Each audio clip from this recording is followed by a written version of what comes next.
All right, so this, what we're gonna, let's start by talking about what this is and what this isn't. This isn't really like a book club. I'm not gonna like lead you through the book and pointing out all the places that that C.S. Lewis was a master of rhetoric or anything like that. What I really want to do um, is really make this book a tool for your spiritual life. And so the other thing that it's not is it's not necessary. So theologians kind of make this distinction between like ordinary and extraordinary diabolical activity. Okay, so extraordinary would include things like possession, oppression, obsession, and so forth. We're not going to talk about those. What we're going to talk about is what would be called ordinary diabolical activity. So the ways in which the devil kind of works in all of our lives and the way that they sort of act against us, and then sort of come up with some concrete means to combat them. Okay, and the reason why this is warfare is kind of obvious because when you're waging warfare, you can't just scattershot try to fight back against the enemy. You have to sort of study him, study his tactics, learn how he attacks, learn his typical modes of attack, where he tends to come in, and all of that. Um, and only then can you sort of combat it. Okay, and I think there's no better book for sort of outlining the tactics of the enemy than Screwtape Letters, and that's why I really like this book and why I think we'll use it sort of as a broad outline for our discussion. Okay, so that's what the knot is. Okay, the other part, it will seem a little bit like we're jumping from like topic to topic, and that is just simply because um, the sort of stream of consciousness way in which the letters are written. Okay, they sort of a jump from kind of abruptly from topic to topic. And if you've read the book, if you read the introduction part, the prologue, he says something to the effect of, well, you know, I'm not going to say how these letters came into my possession, but I don't think they're in order either. And so they're sort of out of chronological. The letters themselves are probably out of chronological order anyway. And then um, so he made no attempt to sort of clean up the chronology, and we won't either. So we'll just sort of go with what he has in the format he has, in the order that he has, and use that as our outline for our discussion. Okay. Um, Is he saying he didn't write it? well, he claims, like, I think that's a rhetorical, sort of a literary device where he sort of says, I don't know how this came into my possession. No, I don't think he ever actually said I didn't write this book. I think that was more of a literary sort of hook to get people interested in what he was saying, as if the letters just sort of dropped out of the sky for him.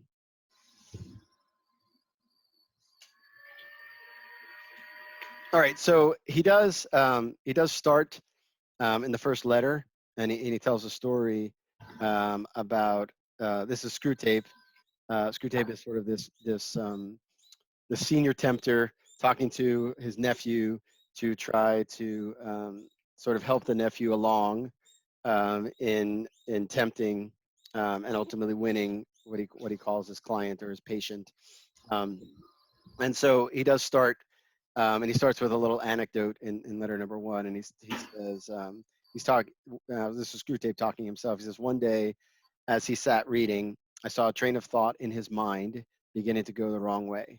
The enemy. Now, anytime you see where he says the enemy, he really means God, of course, was at his elbow in a moment. Before I knew where I was, I saw my 20 years' work beginning to totter. If I had lost my head and begun to attempt a defense by argument, I should have been undone. But I was not such a fool. I struck instantly at the part of the man which I had best under my control and suggested that it was just about time he had some lunch. The enemy presumably made the counter suggestion. You know how one can never quite overhear what he says, that this was more important than lunch. All right. So what I want to open with in our discussion is to begin talking about first how it is that the devil talks to us. Okay. Um, let me try to put the quote up there now and see if that helps. Um, If for some reason my internet gets wonky again, just somebody give me a thumbs down and I'll figure it out. Okay, so the point is, okay, so how is it the devil actually speaks to us? Do we hear this audible voice, or what is it? And then this little sort of back and forth that Screwtape is talking about, going on between God and the devil within this person. Um, and so first, we have to sort of look at how we receive communication. How is it exactly that we receive communication? So words are spoken to us, right? Or we read them. The words themselves are just symbols, right? They're just symbols that are meant to sort of invoke concepts in our mind. We either hear or see the words, and then we form these images, okay, in our imagination. And then what we naturally do is then supplement those images with other images from our memories. So we'll get an image of, maybe a grassy field, and then all these other images with memories attached to a grassy field will come up. And then from this, we sort of abstract ideas from it, and those abstractions then become our thoughts in our mind. Okay. All right. Um, so we could think about if an angel or a demon were to speak to us. Well, that's one of the ways they could speak to us, right? Audibly, right? Where they just either they sort of created a body for themselves to speak, or they moved air such that it made sound waves, and you can understand them. Okay. Um, but this wouldn't be sort of their normal way of communicating with us. Okay. For the angels, their normal way, the way the angels communicate with other angels, is they just simply take their ideas and put them into the mind of the other angel. All right. So they don't have things like mouths, and they don't speak. They just take their idea and then sort of infuse it into the mind of the other angel. All right. Um, so to do this, though, we'd have to be angels, right? So they don't just infuse ideas into our mind. Only God can do that. Okay, that's the place where only God can operate. God can enlighten our minds in such a way that He can put ideas in them, right? And you think about the sort of supreme example of that is like the prophet or sacred scripture, where these ideas are given directly to a person, and then they pass through the sort of normal way in which human beings come to know information. There's no abstraction. There's nothing, just the idea. And then for someone like a sacred scripture writer, they then have to then somehow make images to make the ideas make sense when they tell other people. Okay. And that's why I can never quite get it completely right, as far as like not completely right in the sense of that they said something wrong, but in the fact that they can't, no idea can be fully sort of explained by using words. Okay. All right. So angels don't do that. So neither do demons. So they don't just sort of infuse these ideas in our minds. Um, so there's this principle that is scholastic principle that whatever is received according to the mode of the receiver. Okay. And what this means is that when you give somebody something, you have to give it to them in a way that they can receive it. Okay. And so when angels communicate to us, they have to give us that in a way that we can receive it. All right. So if they don't infuse ideas directly in our mind, instead they directly work on our imagination and our memory. Okay. And so they make certain they may pull certain images out of our imagination, and maybe tinker with them a little bit, and then these images sort of come up, and it sets off a chain of thought. Okay. um, and you can see that Lewis sort of knows a little bit about this as he's sort of get the idea, because um, the Screwtape is trying to get the guy to go down a different train of thought, right? And he's hoping that if he simply gives the sort of the image of a sandwich or stirs up hunger in him, then his mind will go somewhere else. But he's not sure that it will. Okay. um, and so an angel or a devil or you know, even your guardian angel can do the same thing. What they will do is that if they know you really well, they know which images to get you to go down a certain train of thought. Okay. Um, and so this is why we have so much trouble figuring out, like, is the temptation from me or is it from the devil, right? Because of this sort of hidden way in which he operates. Um, because it's natural for our imagination, for us to sort of have these, our imagination to have these active, sort of images pop up, sort of thoughts that come out of nowhere. Um, that can be from a temptation or just could be from us, right? And so we don't always know whether a particular temptation has come from us or from a demon, okay? And so what's important then um, is that, it's just like we do with sort of our personal information in the information age, right? We're real careful about that. The important thing is that we really need to make sure that our imagination and our memories are pure, right? And so we try not to look at things that can be brought up later. We try not to draw up memories of sort of bad things, okay? Because the demons are like hackers in our mind. So they go in and they sort of hack into our memory and our imagination, pull up particular memories or imagination, and then use it to tempt us. All right. A lot of this is especially true for men who are more visual, right? Like a lot of men can remember the first time they saw like a really graphic image, um, and they can remember the image very well. And some of that is because they get help from their demons. Okay, but of course, everything we're going to say. This is the sort of disclaimer. Then, everything we're going to say during this class, all of the powers that the demons have, your guardian angel have the same powers, right? And so your guardian angel can protect you from this. Um, but your guardian angel, unlike the demon, your guardian angel normally will only protect you interiorly when you ask him to. And so in the midst of a temptation, you have to ask for the help of your guardian angel. So all of these things, just sort of keep in mind that, oh yeah, like an angel can do that. My guardian angel can do that, but so can a demon. Okay. And so this is why it's sort of devotion to the guardian angel, which Lewis doesn't talk about until the very last letter. Um, but the sort of the guardian angel will be weaved throughout all of what we're talking about. All right. And this is why it's so important to have a relationship with them. Okay. All right. So that's the sort of how they're going to talk to him. Right. So the demon goes in, sort of gets a train of thought going in the person's mind. And then hopefully the person then receives it as a temptation. But people who are virtuous, who are good at governing their imagination, governing their bodies, and all of those things, will often just be sort of able to just put the temptation aside. Someone who is not good at governing their imagination, somebody who is used to just flitting from thing to thing to thing, and always kind of feeding the imagination, has more and more difficulties with temptations. All right. Um, okay. So that's sort of how the devil speaks to us. All right. So let's dive into letter number 1 just a little bit. Rob, Yes.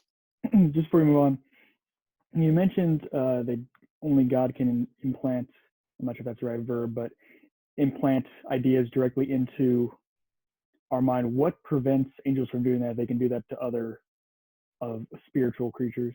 Yeah. We can't receive it that way. We can only God can go into um, only God can go into touch our soul, right? So what really happens is in the sense of, especially from the demons, when Adam sinned, right? He, in a certain sense, gave some of the authority over his body to the devil. All right, that's why like the memory and imagination are these sort of these material powers that we have, and that's why the devil can get access to them, because when you sin, um, the you've given sort of this, you've ceded over some power to the devil, but only God has access to your soul, regardless. And so only he can go directly into your mind. Similar to that, what is the difference between an idea and your imagination? Okay, so your imagination is just, your imagination just contains what St. Thomas calls phantasms, but they're just these images um, by which we abstract the sort of the idea or the universal thing behind it. So if I say to you, apple, right? Immediately, what happens? You think of an apple, but at the same time, you also picture an apple in your mind, right? Mm. So the picture is the image of the imagination, and how your brain, you could almost call it your brain, sort of manufactures that thing, is drawn up from your memory from like all the times you've seen apples before, and sort of fuses it together. Whereas the concept of apple only exists in your intellect. Does that make sense, Ryan? Yes. Okay. Thanks. Okay. All right. So now we sort of go into and well, diving into letter Rob, number one. Yes. just to go back for one more thing for the implant ideas, is it that angels physically cannot do that, or God doesn't let them do it? I would say that they cannot do that. Only God can do that. They Physically cannot might do not. it with human beings because human beings cannot receive it that way. Only in the sense of God can it be received from God. So that's this sort of area that God has left only to His, right? And that's why when your guardian angel does it, you sort of have to ask him to. You have to sort of give him permission, and that it's not a full thing because God has also given your guardian angel permission to guard you because it's his vocation. But nevertheless, only God can do that because only He is sort of gets in the depths of man, and because that's not the normal way in which you receive things, right? So think about, Connor, if this helps, think about how we come to know things, right? There's two ways we come to know things. We have this sort of knowledge that that we receive from things, from experiences, or from someone telling us, or something like that. Or you can have knowledge that comes directly from God. It's called infused knowledge, right? And the second only can come from God, and it's only and he does that by operating directly into on our souls. All right, so later on in letter one, then the Screwtape says, but are you not being a trifle naive? It sounds as if you suppose that argument was the way to keep him out of the enemy's clutches. That might have been so if he had lived a few centuries earlier. At that time, the humans still knew pretty well when a thing was proved and when it was not. And if it was proved, they really believed it. But what with that weekly press and other such weapons, we have largely altered that. Your man has been accustomed, ever since he was a boy, to have a dozen incompatible philosophies dancing about together inside his head. He doesn't think of doctrines as primarily true or false, but as outworn or contemporary. Jargon, not argument, is your best ally in keeping him from the church. Okay, so this letter number one is sort of going into how the devil can keep us from distract us from thinking and thinking clearly about things. Okay, um, and especially going deeply into questions, right? So what God wants us to do is to examine things deeply, right? To contemplate things. And when you really begin to examine things deeply and you ask questions, like at the bottom of all questions is God. Okay, and so that's why Screwtape is saying here, don't do that, right? And this I think letter is coming sort of out of almost C.S. Lewis's own his own history. He was an atheist, and he found he was sort of found God by the intellectual route because he kept asking question after question, and he found that only Christianity gave the answers to his questions. All right. Um, and so that anecdote about how he almost lost a patient because he was going in the wrong direction sort of shows the battle that goes on interiorly with us between actual grace and distraction. God uses actual grace to move us towards Him, while the devil is forced to use distraction. So we'll talk a lot about how the devil has this tendency to sort of ape God, where he tries to create something that is like God, but it's sort of a ripoff, right? So I mean, the supreme example, I guess, is like Christ versus Antichrist, right? Um, and the devil is one of his ways to sort of counter actual grace, especially actual graces that sort of enlighten the mind, is through distraction. And so he tries to do the same thing.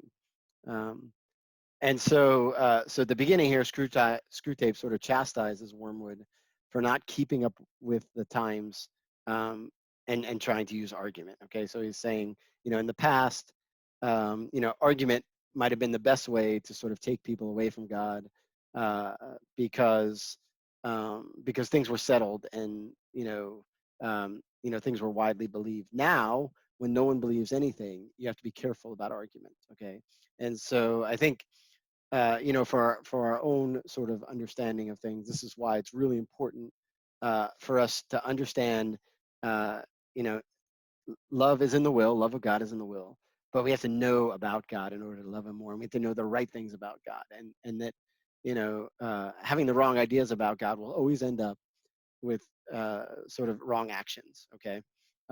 But, the other part of this, which is really important, is that, as I think what Screwtape is really sort of getting at, is the way in which the devil uses curiosity. Okay, and so I want to talk a little bit about curiosity, and then it's sort of counter virtue. So curiosity tends to be, especially in our day, where people will think, well, curiosity is a good thing, right?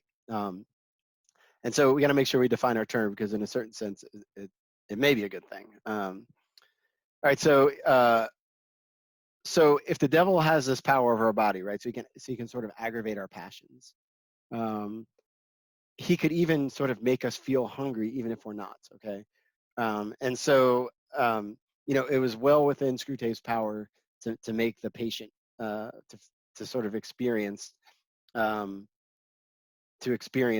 Okay, but what happens though if the person is used to fasting, right? Well, it's not even going to that's not going to distract them, right? So the devil's going to sort of try to stir up this feeling of hunger in the person, and it just goes by the wayside because the person has the virtue of fasting, right? Okay, so we see there's one way in which sort of the virtue of temperance, which is a moral virtue, is really important. But then we read about when he talks about all the ways out on the street in which he distracted him intellectually, right? And so we need intellectual virtues too. Okay, and this is so there's a second virtue sort of at play here. Okay, because knowledge always depends on sort of the direction we give to our passions, right? So the attention we give to our passions. And so the more sort of morally upright a person is, the more morally virtuous they are, the more fruitful their time of study will be. And so St. Thomas says that at sort of the heart of the intellectual virtues would be prudence, which is knowing the right thing to do at the right time in the right way. But then right behind it would be what he calls studiosity, or studiousness. Okay. And so here's what he says about curiosity and studiousness. He says, it belongs to temperance to moderate the movement of the appetite, lest it tend excessively to that which is desired naturally. Now, just as in respect of the corporeal nature, man naturally desires the pleasures of food and sex, so in respect of his soul, he naturally desires to know something. Thus the philosopher observes, all men have a natural desire for knowledge. The moderation of this desire pertains to the virtue of studiousness, wherefore it follows that studiousness is a potential part of temperance as a subordinate virtue and annexed to a principal virtue. Okay, so what is he saying here?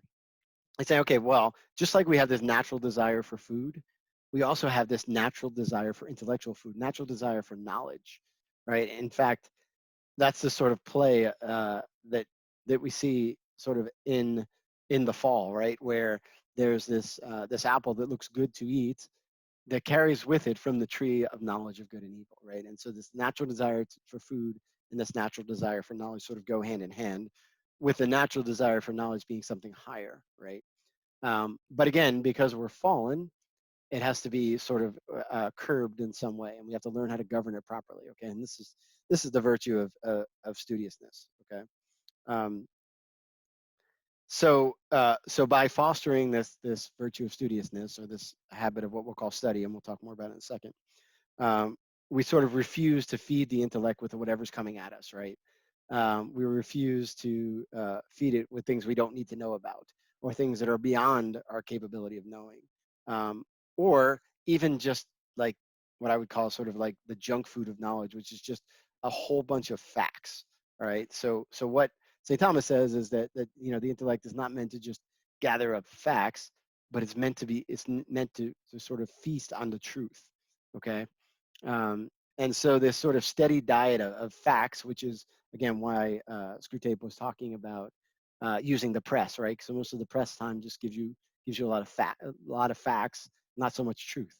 Not and not in the sense of like they're lying, but in the sense of when you have a bunch of facts and you don't have a context in which to put the facts, that's when you never get to truth. Okay, and so this sort of gluttony of just facts um, makes us really sluggish, right? And we become more and more curious because the mind is never going to get full, right? The mind can only get full on truth.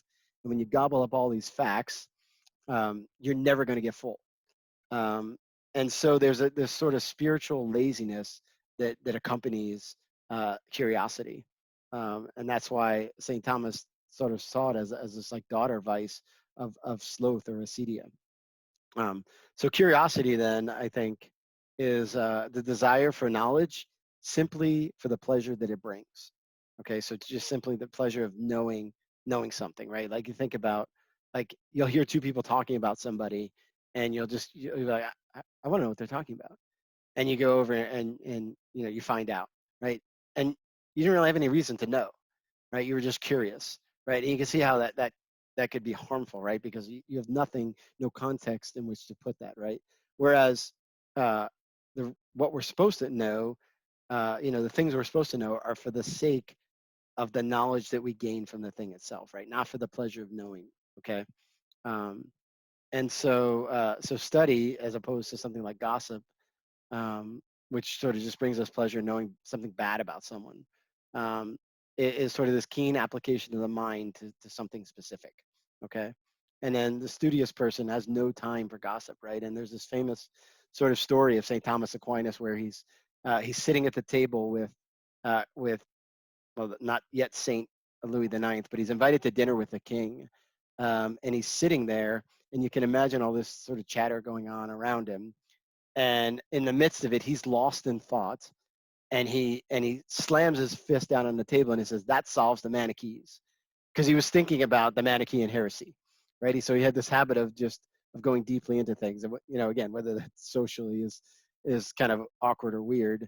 But the interesting thing about the story is that slamming the table in front of the king probably not that great of an idea, right? And immediately the king goes, Saint Louis IX says, "Go get him a pen and a parchment so he can write this down." So he too had the habit of studiousness. All right, and so sort of knowing the difference between studiousness and curiosity is important. Okay, um, and so um, St. Thomas gives us four ways in which you've crossed the line between studiosity and curiosity. Okay, he says the first is when a man is withdrawn by less profitable study from a study that is an obligation incumbent upon him.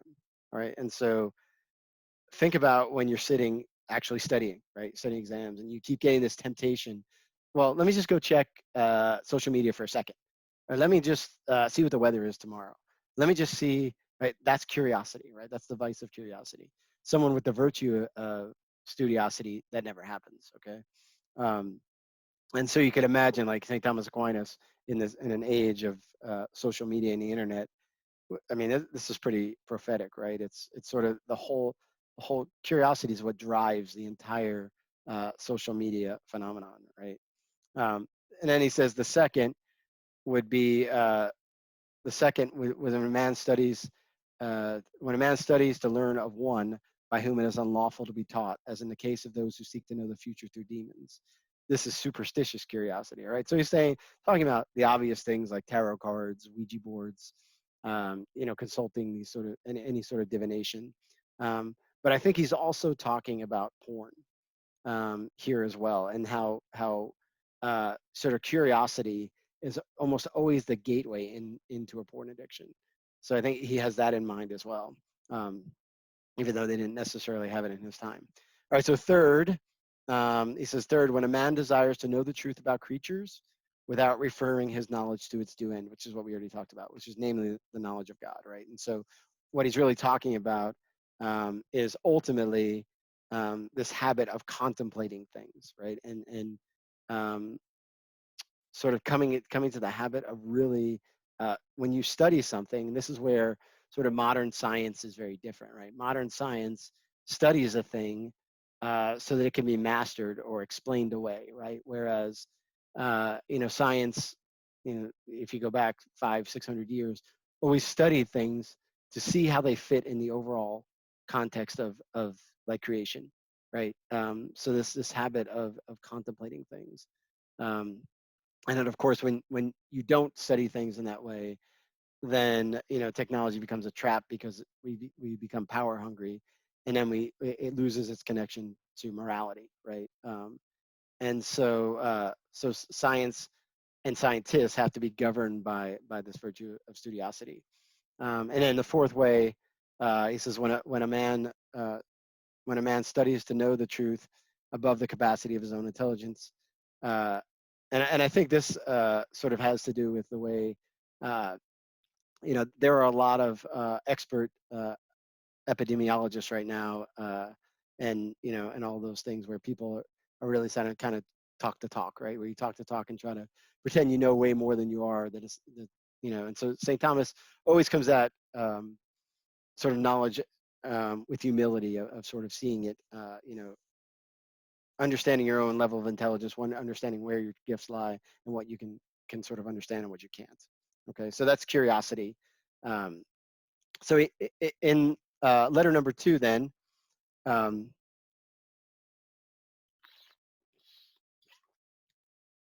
Screwtape now, it opens up with him sort of chastising Wormwood for the fact that his patient um, had become a Christian. Okay, and so there's two main weapons I think here that Screwtape uses. The first is disillusionment with the church, and then he's going to talk about the way in which, and I think this is really valuable, the way in which the devil tends to attack beginners in the spiritual life. All right, so we'll start with the sort of the disillusionment with the church. All right, so here's what Screwtape says. He says, one of our great allies at the present is the church itself. Do not misunderstand me, and I do not mean the church as we see her spread out through all time and space and rooted in eternity, terrible as an army with banners. That, I confess, is a spectacle which makes our boldest tempters uneasy, but unfortunately is quite invisible to these humans. All your patient sees is the half-finished sham Gothic erection on the new building estate. He sees the local grocer with rather an oily expression on his face make his mind flit to and fro between an expression like the body of Christ and the actual faces in the next pew. It matters very little, of course, what kind of people the next pew really contains. All right, so what I sort of want to get at here, and I think this is sort of appropriate, especially given the times we live in, um, is how to see the church as holy, right? So one of the marks, right? I believe in one holy Catholic and Apostolic Church. One of the marks is its holiness, right? And you look around and it seems to be far from it, right? You see saints and sinners all mingled together, right? And that can be a great scandal, right? It was, I think, one of the sort of famous examples is like Gandhi, who said, I really like your Jesus, or I really like your Christ, I just don't like your Christians, right? And so how Christians can tend to scandalize by their behavior, and especially scandalize people who are sort of seeking. So let's talk a little bit about the church's holiness, so we kind of have a grasp and understanding of that, and begin to see it more as an organism and not as an institution. All right, and so the church's history obviously is sort of riddled with scandals and scoundrels, um, and quite honestly, like there are times throughout history when one of the greatest weapons against the church is the church itself, right? Where people just sort of point out scandals. We're living through times like that now. And those who would sort of otherwise be open to the truth, um, you know, that's found only in the church are turned away immediately. I mean, I know someone, pretty close to me who, I asked her, I said, why aren't you Catholic? And the answer was, I can't with all the scandals, I can't be Catholic. And it's a very difficult, and in a lot of ways sort of left me speechless. It's a very difficult thing to respond to. Um, but I think if we can sort of wrap our minds around the holiness of the church and understanding, at least for us, uh, it won't be as sort of scandalous, and we begin to understand why God works the way He does with the church. Okay, and so the image that St. Paul usually uses, or not usually, but often uses for the church is the body of Christ. All right, and this will help us, I think, at least for me, it helps to sort of see how the church is holy. And the church has sort of attached the term mystical to it in order to distinguish it from Christ's physical body. And so this richness of the mystical body of Christ sort of helps us to understand the church a little bit better in the way, at least in the way that Christ intends us to, right? So at the end of Matthew's gospel, Christ says something. He says that he tells the apostles that he will be with us to the end of the age. All right. And the question always is, and this is an important question, especially for Protestants, is, well, how? How is that true? Because he's saying that, in fact, Matthew emphasizes it so much that if you read his gospel, he doesn't even bother telling the story about Christ actually ascending into heaven, right? He just glosses over that because it's so fixated on the promise. And so it's not just a mere spiritual presence, right? Because he's physically present to them there. And this physical presence is just like the incarnation.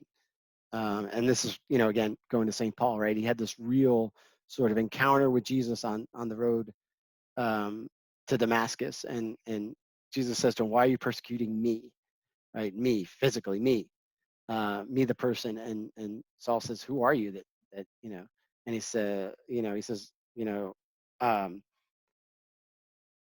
why are you persecuting me? And he's persecuting his church, right? And he says, "Who are you?" And he says, I'm Jesus, right? And he doesn't say, "Why are you persecuting my followers?" Right? He's saying, why do you persecute me? It's his person, not his followers. And so you can't sort of persecute spiritual followers, right? It's physical persecution. And so that idea of the body of Christ isn't just a metaphor, but it's a way to sort of for us to understand that the church is the extension of the incarnation throughout history. All right. So the church is the extension of the incarnation throughout history. So the eternal Son of God, second person of the Trinity, took a new body to himself at Pentecost, right? Where he sort of takes on the body, where he is now, he has just like the first body he took on. This one is physical and tangible. And so we can now look at the human nature of the human body that he took upon himself a little bit as an analogy for us to understand the church, right? So so he makes God, the invisible God, visible, and his human nature is the way that that's done, and specifically his body. And so he uses his physical body to win our salvation, just in the same way that he uses his mystical body to distribute the fruits of salvation through space and time. Okay. But it also suffers the same sort of defects that his physical body did as well, right? So he would walk around, his physical body would get tired, it would get dirty, he'd have to bathe, he'd have to have his feet washed, and so the same thing sort of happened, right? Where people would look at him and go, "Yeah, that's a pretty impressive guy, but that's no God," right? And just like they look at the church and like, "Yeah, well, it's an institution that's been around for a long time, but that doesn't make it divine," right? And so there's this hiddenness in the church that's also hidden in the physical body of Christ. And so, in other words, when we sort of see the church as an institution instead of this organism, then we realize that the church is holy for the same reason that the physical body of Christ was holy. Why was the physical body of Christ holy? Because it was his body, right? It contained him, right? And so the church is holy because Jesus is a member of the church and he's the head of it, right? And head not in the sense of like the CEO, but like the head that like sits between your shoulders, right?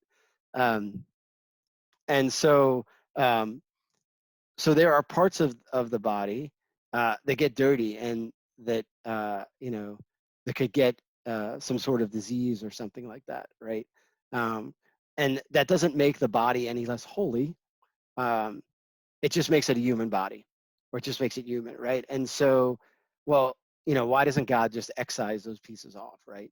Well, because it's then the church's job to heal those other parts of the body, right? So, so this is the way a body works, right? Where the body, there's a sort of a diseased part, and the whole body comes together and works to heal that, right? And so that, the church is sort of like the immune system, right? Where there's a sickness in a certain place of the body, and it goes to work to sort of to heal it.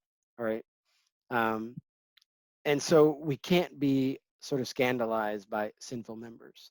Um, and just understanding that Christ already planned for that, right? You think about, all of the stories he tells in Matthew's gospel about, making sure you don't, they don't harvest too soon, right? Because some of them look like weeds, but they're really wheat. Um, and so we have to be really, really sort of vigilant, and not only in not creating scandal, but not being so scandalized by things, right? And you can see that's especially dangerous sort of at the beginning. And that's why Lewis sort of puts it here um, at the beginning as the sort of first thing that the patient encounters. All right. Then later in the letter, um, he talks about what I think will be the most sort of spiritually fruitful for us. And this is the way that the devil tends to attack people who are beginners in the spiritual life. Now, it seems like when you read this at first that C.S. Lewis has a sort of a grasp on someone like St. John of the Cross, who we're going to talk about in a minute, because he seems to understand the stages of the interior life. And whether that's, Lewis's intention or not, it's very clear that the devil understands the different stages of the interior life, and how at the beginning is when the devil's attacks are the most acute, and really the hardest to sort of not get dragged into. And so Lewis in this letter is sort of talking about the challenges of the first stage, which St. John of the Cross would call it purgative way. There's the purgative, the illuminative, and the unitive. The illuminative and the unitive follow. Sort of these three stages is the way St. John of the Cross labels them. Just think of them like beginners, proficients, experts. And so understanding how, a lot of us, in fact, most of us are in the purgative stage. And so to understand how the devil tends to attack really helps to sort of um, combat him in this sort of initial stage. So before we sort of talk about this, let me just talk real quick about like the focus of the purgative way is really virtue and prayer. Okay. So what you're really trying to do is develop the habit of prayer, so that God can bring you to the sort of the higher levels of prayer, which is just union with God. But there's a really big focus on virtue, for the simple fact that for grace to be operative, we have to remove all of the obstacles in the way, right? And so the sort of purgative way is exactly that, right? So where we begin to grow in virtue, so that all of the obstacles we put in the way of God's grace are out of the way. All right. And of course, he helps us with actual graces, but that's the work we have to do. All right. Early in the spiritual life, that is the work we have to do. We have to grow in virtue, and only when we have virtue will we be sort of more docile to grace working with us. Okay. And so, not surprisingly, then in this letter, those are the two areas that actually that Lewis talks about, that the attacks come. All right. Okay, so let's read this little part, and then we'll talk a little bit about it. Provided that any of those neighbors sing out of tune, and so now he's talking about the people in the church with the patient. He says, provided that any of those neighbors sing out of tune, or have boots that squeak, or double chins, or odd clothes, the patient will quite easily believe that their religion must therefore be somehow ridiculous. At his present stage, you see, he has an idea of Christians, quote Christians, in his mind, which he supposes to be spiritual, but which in fact is largely pictorial. His mind is full of togas and sandals and armor and bare legs, and the mere fact that the other people in the church wear modern clothes is a real, though of course an unconscious, difficulty for him. Never let it come to the surface. Never let him ask what he expected them to look like. Keep everything hazy in his mind now, and you will have all eternity wherein to amuse yourself by producing in him the peculiar kind of clarity which hell affords. All right, and so the obvious sort of thing here is one of the ways the devil operates is to try to confuse. But he also understands how the spiritual life works. And so at the beginning of the spiritual life, as a person sort of embarks on, sort of makes the commitment, to avoid mortal sin in every way that they can. Normally, what is sort of accompanied by that is this sort of great sensation of sensible fervor. So you have a lot of, sort of spiritual feelings, a lot of bodily joy that comes from this sort of newfound piety and prayer.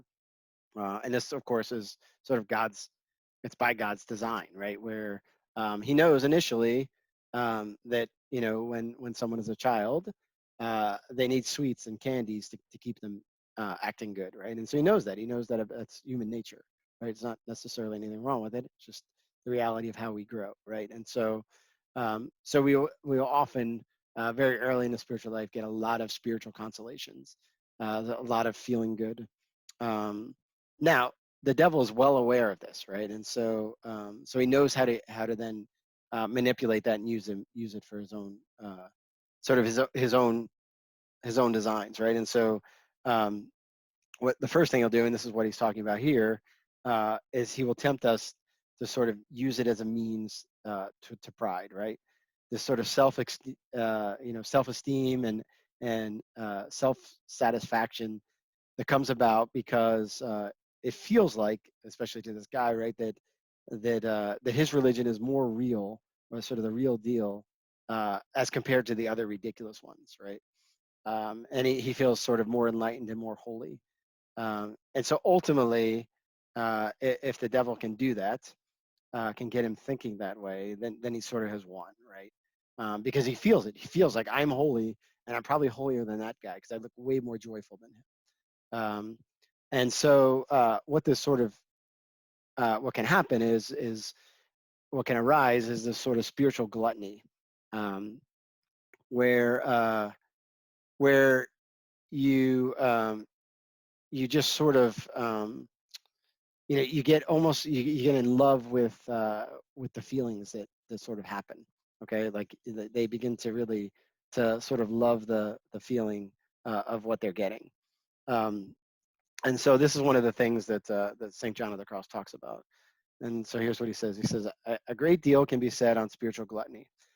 There are hardly any persons among these beginners, no matter how excellent their conduct, who do not fall into some of the many imperfections of this vice.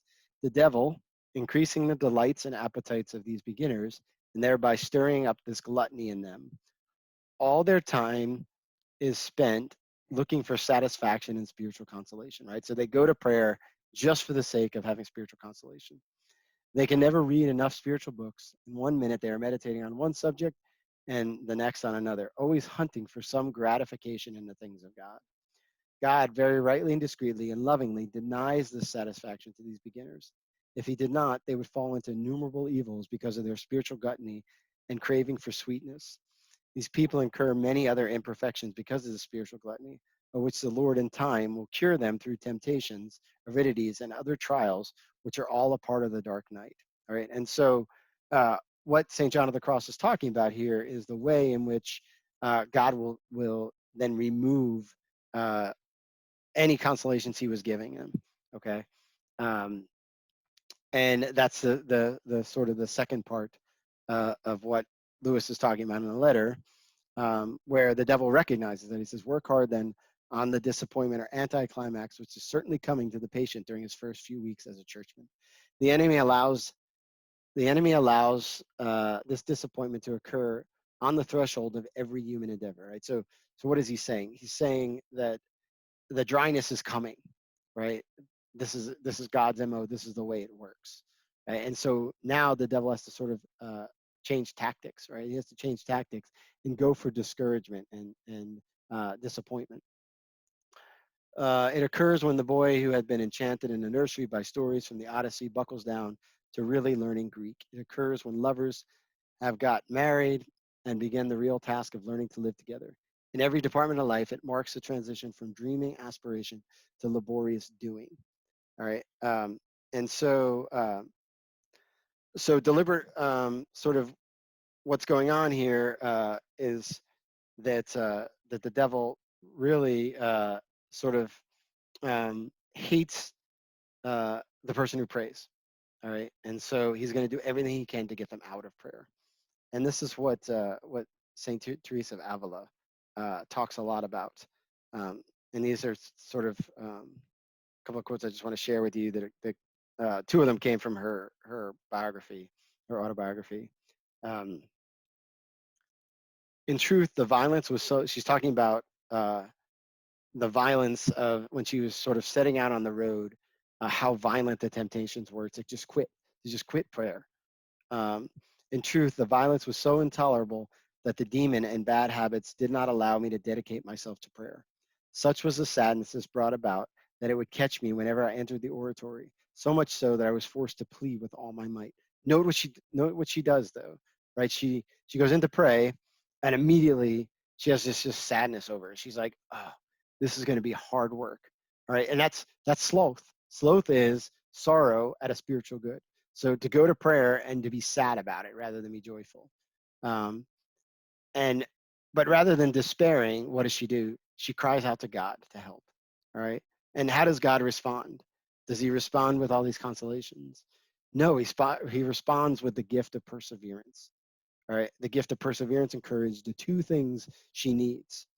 Um, and so we have to understand that the spiritual life is hard work.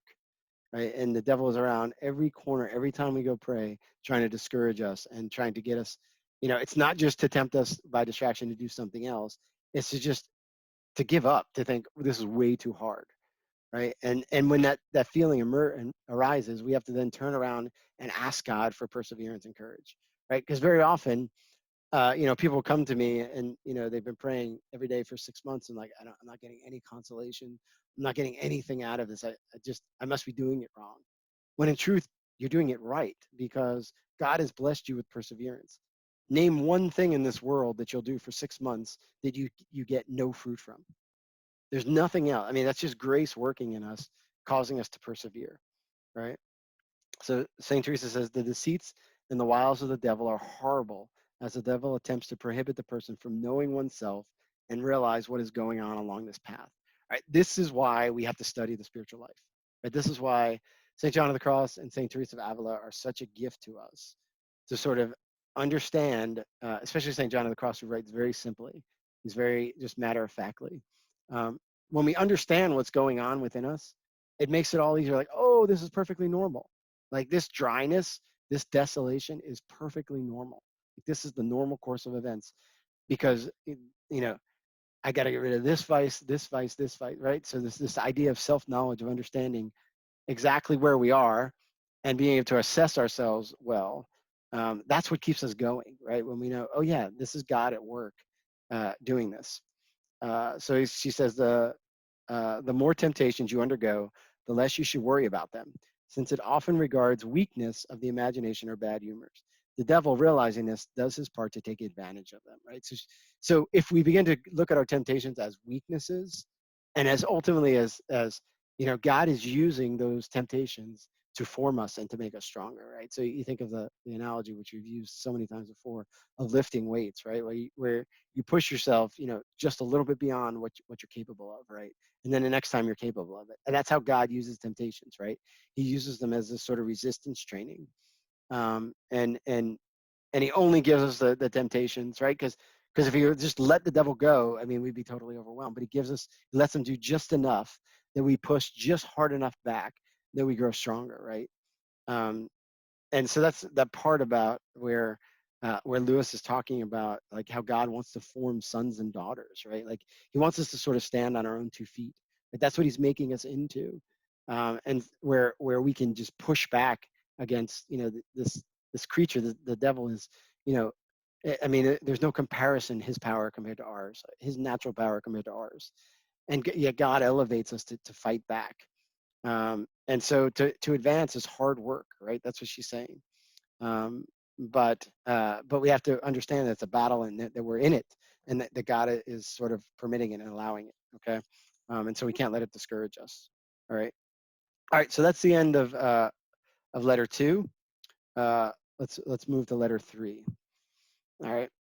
Letter 3 talks about, I think is a good example of how the devil sort of affects and insinuates himself into relationships. Okay.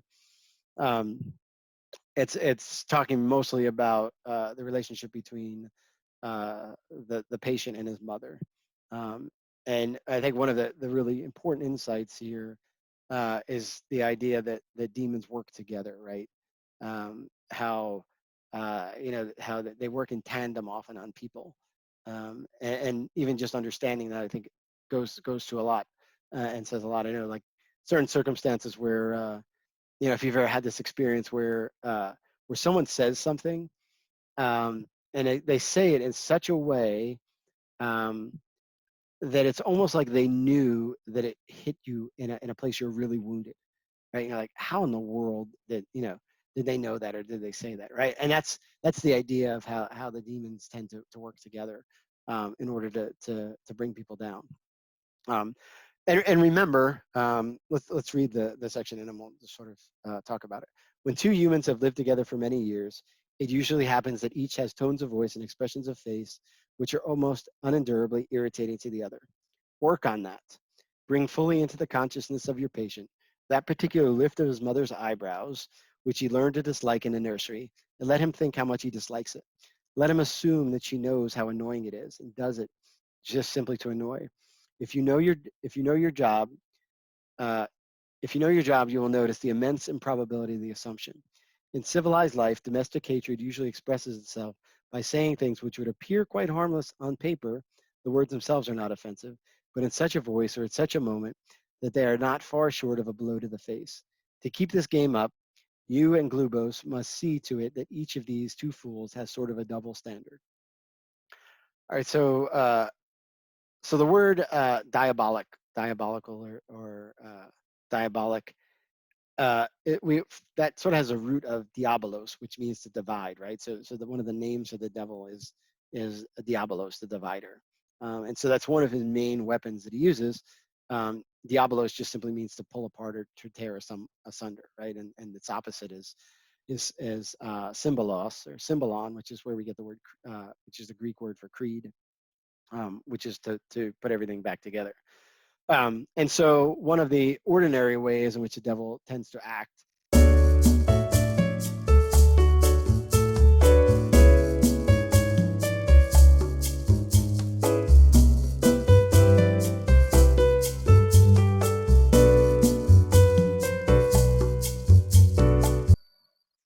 All right, so last slide. In letter number 3, Lewis talks about how one of the sort of ploys of the devil is to create division, right? So the word diabolical, which is one of the words we sort of use for the devil, comes from diabolos, which means to tear asunder or to divide. So we have to sort of the name, the shoe fits where it, the name sort of fits.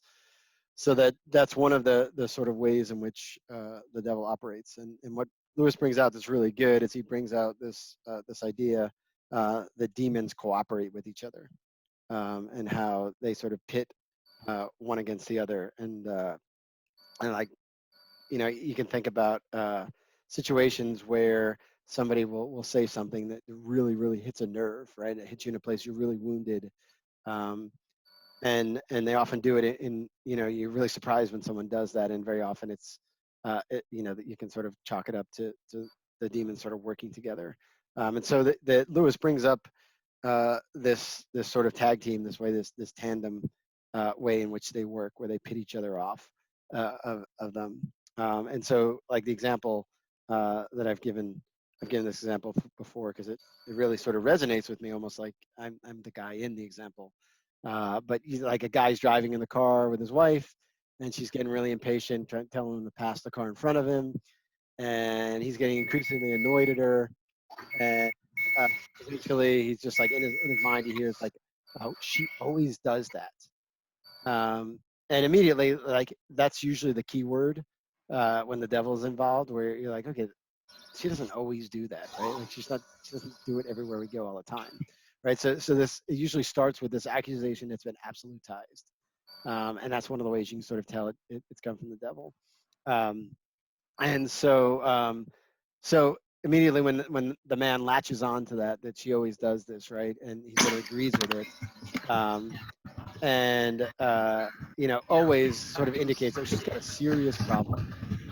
And so with it will then come some sort of accusation, right? Like, oh, she's so controlling. Um, so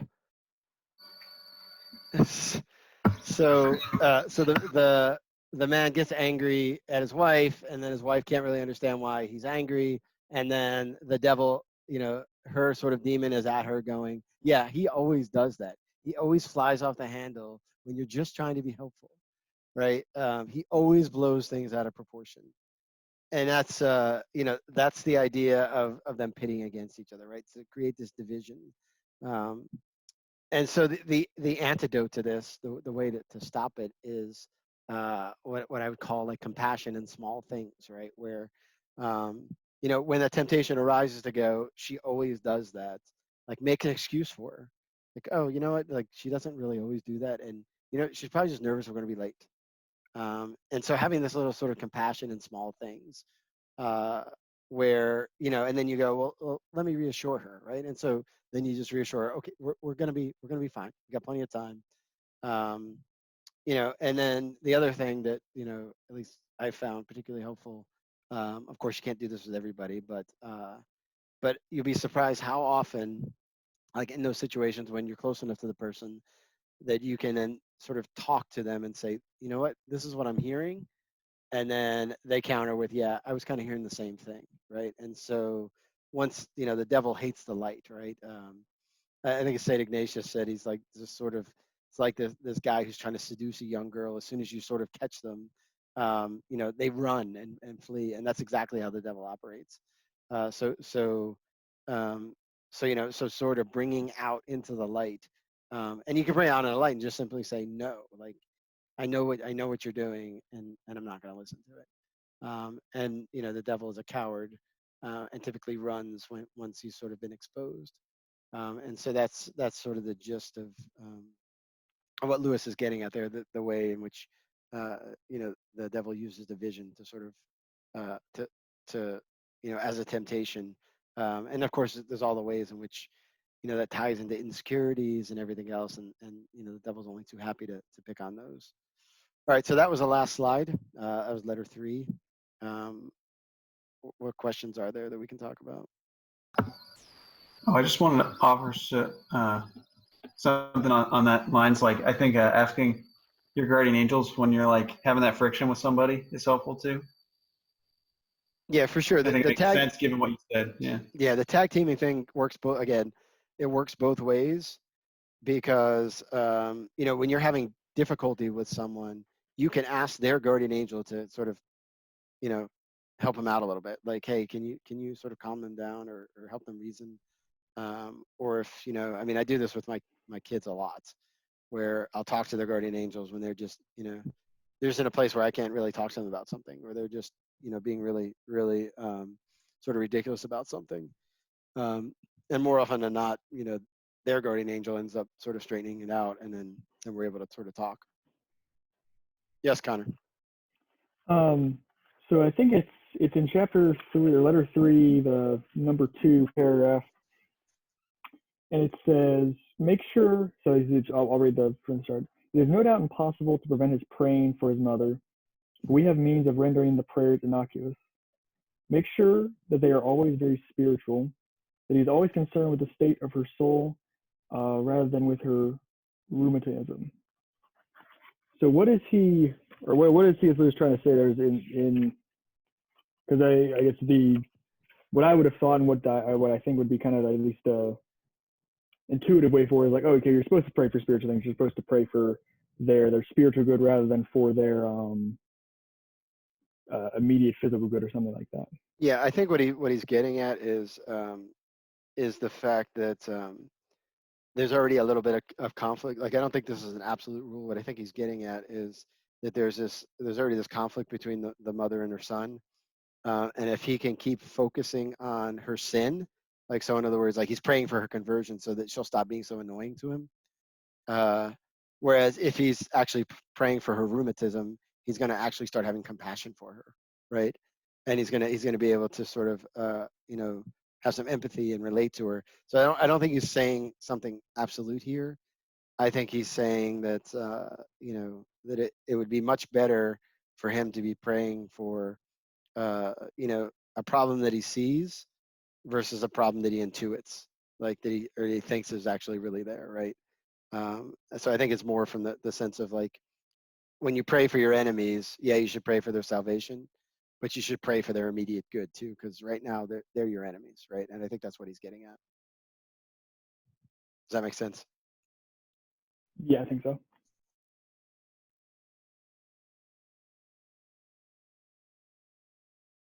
All right, other questions? I wanted to understand the relationship between the guardian angel and the demon. I guess the real question. So we discussed how the demon is able to kind of put thoughts into our mind, and then we also discussed the fact that God is the only one who can do that, at least on the good side in this sense. I just wanted to understand, why does how is the demon able to do the same thing to us when only God can do it on the light side? Yeah, so the demon does it a different way though. So God can Okay. put it in there like in fullness, right? What the demon is trying to do is get us moving in a direction where he thinks you're going to think something, right? And so so that first letter, I think it shows it really good, where he talks about where he has no idea really what God said to him. Hang on a second, let me go. Before I knew the enemy presumably made the counter suggestion. You know how you can never quite overhear what he's saying, that this was more important than lunch. So he's sort of guessing at what the guy is going to be thinking. And so he takes a stab at in the dark and tries to move him in a direction. And it just so happened that he was right, and that he was able to sort of control his train of thought. But it's always in it's always in the train of thought, right? And there it's not just a matter of like images but they can tell, like if you're thinking about something that's embarrassing, right? Like there's bodily changes that happen to you, like maybe your skin flushes a little bit, or and so they study you and they understand you and they understand your reactions to things, so that they can almost literally read your mind, right? Where they can know, okay, I've seen that look before. I know what he's thinking, or wow, the temperature of his forehead just went up a little bit. He's embarrassed. Let me try to make him more embarrassed. And so it's things like that. But everything they're doing is guesswork, whereas with God it wouldn't be. Got it. Really, really smart guesswork. Yeah, but that's also why sometimes you'll get just absolutely ridiculous thoughts. You're like, what the heck? Like, where they'll just, they took a bad, and it's one of those sort of affirmations of, oh yeah, there's more going on here than I thought. When you just get these really stupid temptations, right? Like, oh, I think I'll throw this person off a cliff. Like it just comes out of nowhere, right? And it's like, oh, you were angry. Oops, I probably pushed too far with that, but it was a shot in the dark. And that's why you'll get really crazy things like that sometimes. But again, like the guardian angel, it's good too, because in the midst of like the guardian angel too, when you're really distracted, you can ask him to help sort of block out temptations or help you focus, because he can do all those things. But again, tends to only do so when asked.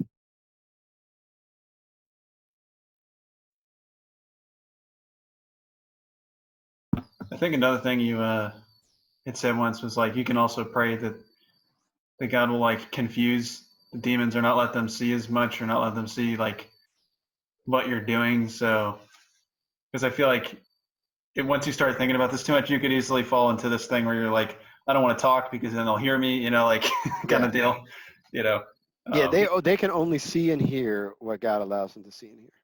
Yeah. Right. So there's always a good reason for it. And a lot of spiritual warfare prayers, do ask God to blind the devil to the stuff that you do.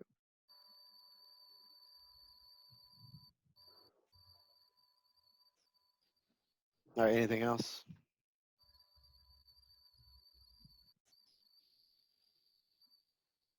Aaron has a question. Okay. Wow, Yeah. Connor, that was so staged. You Oh, gotta hate the forced question. I was just wondering, do we have a guardian angel assigned to us like at some point, or baptism, or I'm not sure when, baptism or birth, but like do we have the same thing with like a demon is assigned to us? Yeah, so there's a couple of sort of cats. So your guardian angel was assigned to you at your conception, so the moment you were conceived. Although your guardian angel knew of you from the moment of his creation. And you know, most sort of angelologists say that somewhere in the midst of their test was whether they would serve, you know, a human being or not. And so there, obviously, some guardian angel said no and fell, and that could have been your guardian angel, right?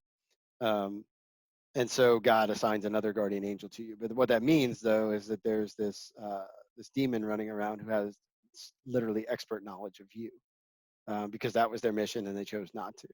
So some people just have stronger temptations from the devil simply for that reason, because their tempter knows them way better than you know, than just the sort of average tempter does.